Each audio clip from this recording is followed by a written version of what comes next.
Good day everyone. आज हम सीखेंगे कार्बोक्सिलिक एसिड और एस्टर्स के नाम किस तरह से रखे जाते हैं। By the way, I am Kash, your virtual teacher, and welcome to my channel learn with ease.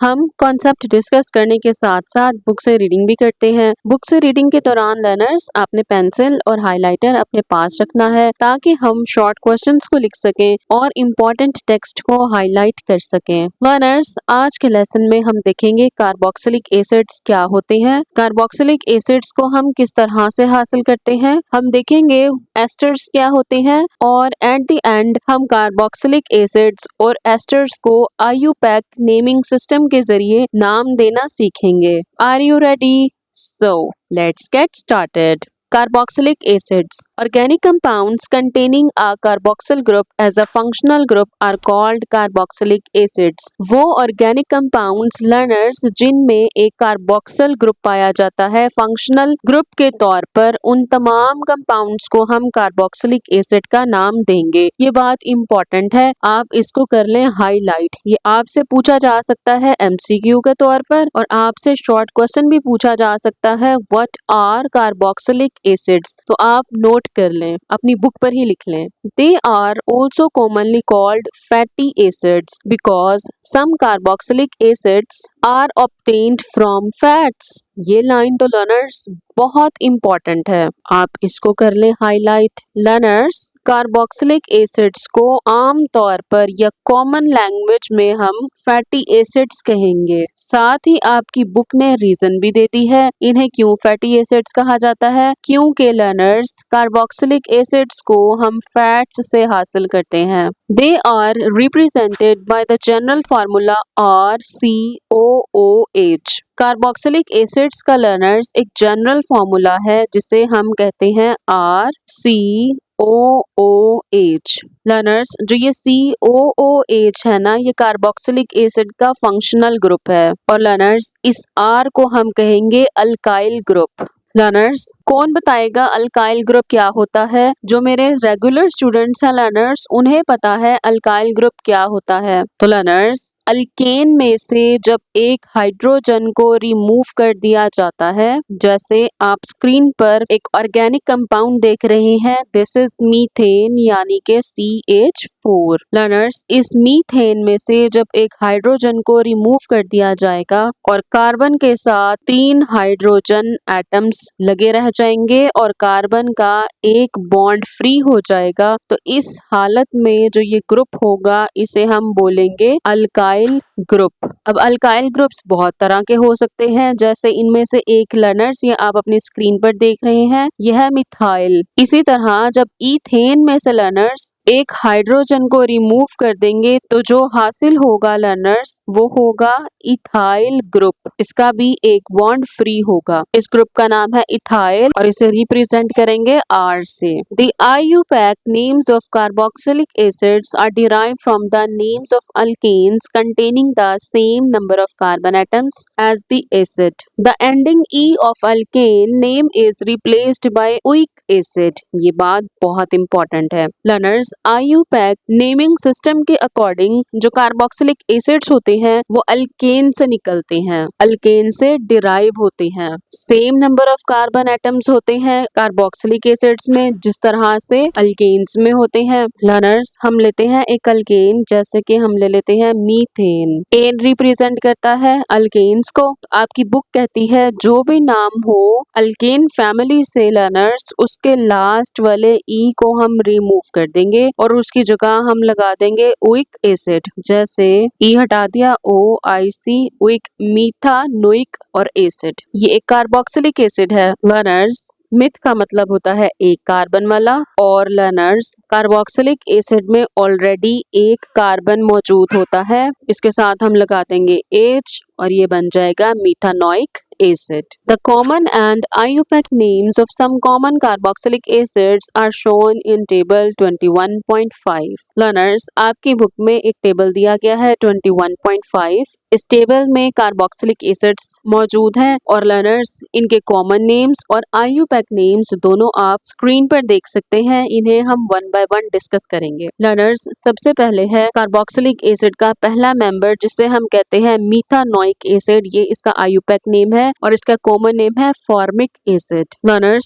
जो फॉर्मिक एसिड होता है ना, ये एंट्स में पाया जाता है, चूंटियों में पाया जाता है. क्या कभी आपको चूंटी काटी है? स्पेशली वो जो ब्राउन कलर की चूंटी होती है, जब वो काटती है, जिस जगह पे काटेगी स्किन पे वहां पे धब्बड़ बन जाएगा रेड कलर का और वहां खुजली होगी. उसकी रीजन ये है, जब आंट काटती है लर्नर्स, जहां पर वो बाइट करेगी वहां पे वो फॉर्मिक एसिड को इंजेक्ट कर देगी, जिसकी वजह से स्किन रेड हो जाती है, धब्बड़ बन जाता है और वहां खुजली होती है. मिथानोइक एसिड लर्नर्स, मिथ का मतलब होता है 1 कार्बन. ओइक एसिड मींस इसके अंदर COOH ग्रुप पाया जाता है. लर्नर्स, अब आप देखें, जो कार्बोक्सिलिक एसिड फंक्शनल ग्रुप है इसमें ऑलरेडी एक कार्बन मौजूद है. तो मिथानोइक एसिड बनाने के लिए COOH, इस कार्बन का एक जो एंड है वो फ्री है, एक बॉन्ड फ्री है, तो यहाँ पे लग जाएगा हाइड्रोजन, तो ये बन गया मिथानोइक एसिड. अब आप देखेंगे the next member is acetic acid. Learners, acetic acid को हम कहते हैं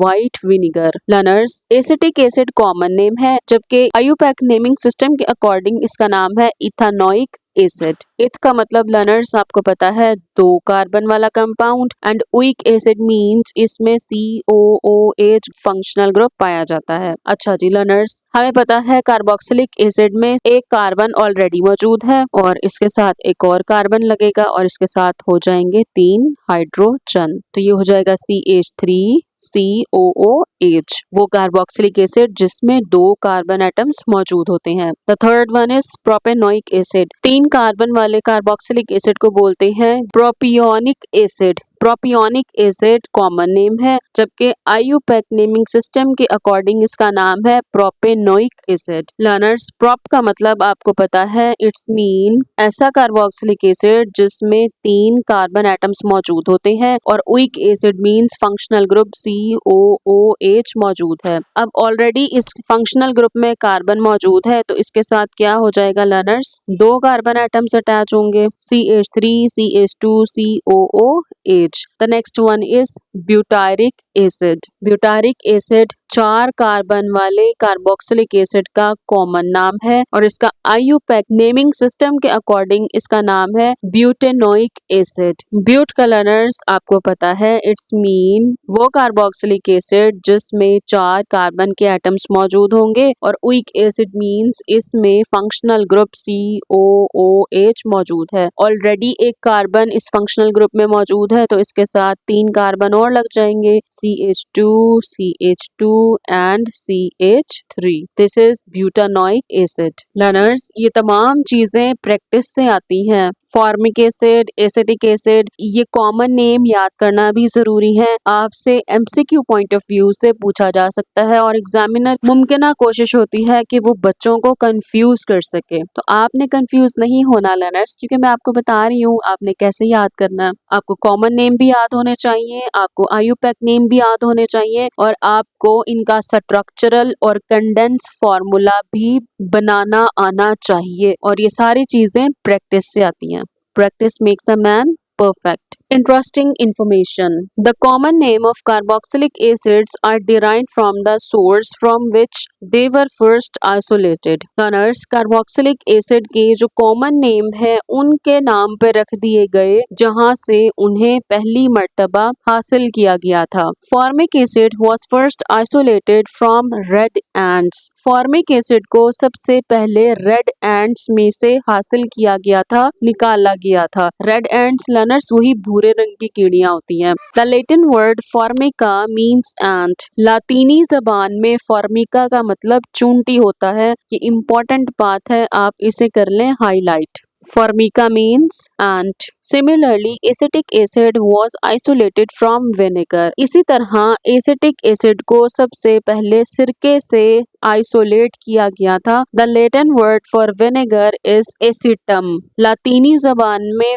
विनेगर के लिए सिरके के लिए लफ्ज जो इस्तेमाल होता है उसे कहते हैं एसिटम, और इसी एसिटम से वर्ड डिराइव्ड हो गया एसिटिक एसिड जो कि सिरके का कॉमन नेम है। लर्नर्स, आज के टॉपिक से रिलेटेड एमसीक्यूज आप अपनी स्क्रीन पर देख रहे हैं। लर्नर्स, इस एमसीक्यू फाइल का लिंक आपको डिस्क्रिप्शन में मिलेगा। आप लिंक को क्लिक करें और एमसीक्यू पेज पर लैंड करें। The next one is esters. Esters are sweet smelling compounds. बहुत ही इम्पोर्टेंट बात है, एमसीक्यू पॉइंट ऑफ व्यू से हाईलाइट कर लें। जो एस्टर्स होते हैं लर्नर्स, ये ऐसे कंपाउंड होते हैं जिनसे स्वीट स्मेल आती है, बहुत ही भीनी भीनी खुशबू आती है। They are commonly used as flavouring agents in certain food items. Esters को लर्नर्स हम बहुत सारी फूड आइटम्स में फ्लेवरिंग एजेंट के तौर पर इस्तेमाल करते हैं। जैसे लर्नर्स आपने सुना होगा वेनिला एसेंस, स्ट्रॉबेरी एसेंस, वो सब के सब एस्टर्स होते हैं, आर्टिफिशियल होते हैं और बिल्कुल वैसे ही स्मेल करते हैं जैसे कि एक ओरिजिनल फ्लेवर स्मेल करते हैं। जैसे आपने देखा होगा बनाना कस्टर्ड, मैंगो कस्टर्ड, इन सब में लर्नर्स आर्टिफिशियल एजेंट्स डाले जाते हैं जो कि एस्टर्स होते हैं। They are represented by a general formula RCOOR। बहुत ही इंपॉर्टेंट बात है, इसे कर लें हाईलाइट। लर्नर्स, एस्टर को एक जनरल फार्मूला RCOOR से रिप्रेजेंट किया जाता है। R भी अल्काइल ग्रुप है और ये दूसरा R भी अल्काइल ग्रुप है। मीन्स के लर्नर्स COO दो अल्काइल ग्रुप्स के दरमियान में मौजूद है। Asters can be prepared by reacting an alcohol with a carboxylic acid in the presence of N acid catalyst. बहुत ही इंपॉर्टेंट बात है, ये बताया गया है लर्नर्स, जब हमने एस्टर्स को बनाना होता है तो हम दो इंग्रेडिएंट्स लेते हैं। कौन कौन से दो इंग्रेडिएंट्स हैं वो? वेरी गुड, एक तो है अल्कोहल्स, अल्कोहल का रिएक्शन हम करवाएंगे कार्बोक्सिलिक एसिड के साथ, और एक लर्नर्स हम कैटलिस्ट इस्तेमाल करेंगे जिसके नतीजे में एस्टर्स बन के सामने आएंगे। लर्नर्स, हम आपकी बुक वाली एग्जाम्पल को ही इलेबोरेट करते हैं। आपकी बुक ने इस्तेमाल किया है propanoic acid CH3CH2 and COOH। This is propanoic acid और इसका लर्नर्स रिएक्शन करवाया है इथानॉल के साथ CH3CH2OH। अब लर्नर्स यहाँ पे होगा क्या, जब किसी कैटलिस्ट की मौजूदगी में ये रिएक्शन करवाया जाता है ना लर्नर्स, इस प्रोपेनोइक एसिड से ये हाइड्रोजन अलग हो जाएगा। ठीक है, तो ये बन जाएगा CH3CH2COO। ठीक है, दूसरी तरफ क्या होगा लर्नर्स, ये OH ग्रुप अलग हो जाएगा, पीछे बचेगा दिस वन CH2CH3। ठीक है लर्नर्स, आप देखेंगे ये है इथाइल और ये 3 कार्बन वाला बन जाएगा प्रोपानोएट, इथाइल प्रोपानोएट, और साथ में लर्नर्स जो ये हाइड्रोजन और ये OH ग्रुप से अलग हुए थे ये मिल के बना देंगे वाटर। लर्नर्स, हम डिस्कस करेंगे कुछ एस्टर्स के कॉमन नेम्स और IUPAC नेम्स। सबसे पहले हमारे पास है मिथाइल एसीटेट।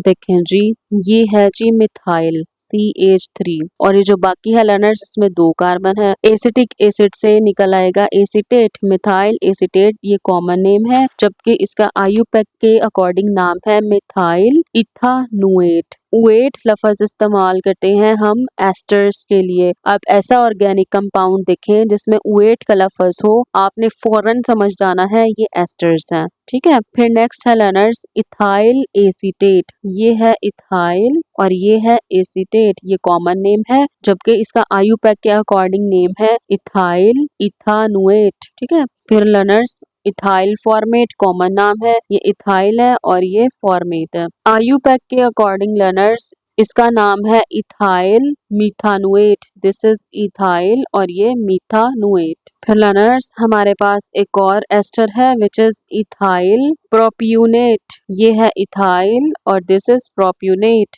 आयुपा के अकॉर्डिंग इसका नाम है इथाइल प्रोपानुएट। फिर लर्नर्स है हमारे पास मिथाइल प्रोपियोनेट, ये कॉमन नेम है, ये ग्रुप है मिथाइल और बाकी ये सारा है propanoate. The last one is methyl butyrate और आयुपैक के अकॉर्डिंग इसका नाम है मिथाइल, दिस इज मिथाइल और बाकी आ जाएगा ब्यूटानुएट। ब्यूटानुएट क्यों लर्नर्स? क्योंकि इसमें 4 कार्बन है, 1 2 3 4।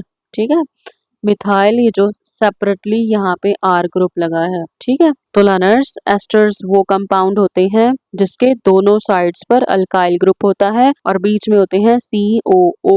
अब हम एक ड्रॉ करने लगे हैं, जैसे मैं आपको ड्रॉ करके दिखाती हूँ। मिथाइल ब्यूटारेट, आपने इस स्ट्रक्चर को ज़हन में रखना है। एक साइड पे लगा लेते हैं हम मिथाइल CH3 और दूसरी साइड पे हम लगाएंगे ब्यूटानुएट CH2 CH2 CH3। ठीक है, एक कार्बन तो ऑलरेडी इस फंक्शनल ग्रुप में मौजूद है, 1 2 3 एंड 4। 4 कार्बन वाला क्या होता है लर्नर्स? ब्यूट। पहली चेन कौन सी है? मिथाइल।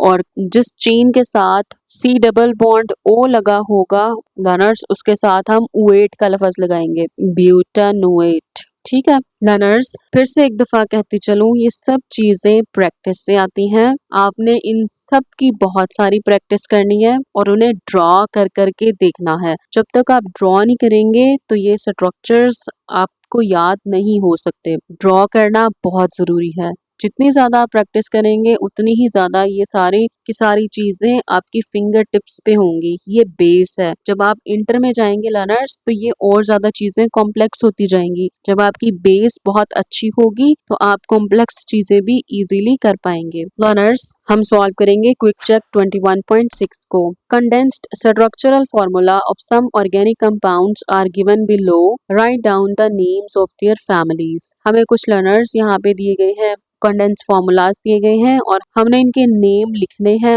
सबसे पहले तो लर्नर्स हम देखेंगे फंक्शनल ग्रुप क्या है। इसमें फंक्शनल ग्रुप है OH, ये हाइड्रोक्सल फंक्शनल ग्रुप है, इट्स मीन ये अल्कोहल है। क्वेश्चन नंबर 2 की तरफ मूव करते हैं। लर्नर्स, यहाँ पर जो फंक्शनल ग्रुप है वो है CO, इधर भी R ग्रुप है और इधर भी R ग्रुप है, तो जल्दी से याद करके बताएं learners, R C double bond O R किसका फंक्शनल ग्रुप है? वेरी गुड लर्नर्स, ये कीटोन है। थर्ड वन इज, सबसे पहले तो हम मेन चेन को आइडेंटिफाई करेंगे। अब इसमें देखें लर्नर्स, ई डबल बॉन्ड है, यानी कि डबल बॉन्ड वाला क्या होता है?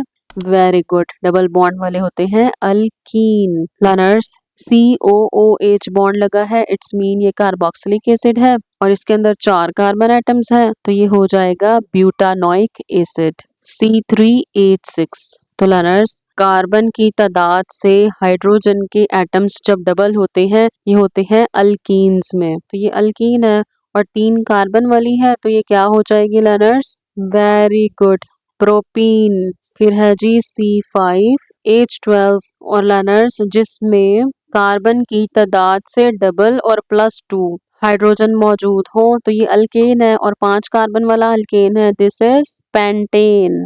अच्छा जी लर्नर्स, CO और H जो ये होता है ना, ये एल्डिहाइड ग्रुप होता है। तो ये एल्डिहाइड फैमिली का पहला मेंबर है और इसका नाम है मिथानल। लर्नर्स, जो ये लास्ट वाला है ना, ये एस्टर है। मुझे कैसे पता चला ये एस्टर है? क्योंकि इसमें C के साथ डबल O मौजूद है, this is ester functional group. Ester की एक साइड पर इथाइल ग्रुप है और दूसरी साइड पर भी इथाइल ग्रुप है, तो इसका नाम है लर्नर्स इथाइल इथानुएट। ठीक है, आपको फंक्शनल ग्रुप्स आपकी फिंगर टिप्स पे होने चाहिए, किस फैमिली का कौन सा फंक्शनल ग्रुप है। तो लर्नर्स, ये बहुत ही इम्पोर्टेंट टॉपिक आज का, और लर्नर्स आज ऑर्गेनिक केमिस्ट्री का चैप्टर मुकम्मल हुआ। Good luck everyone.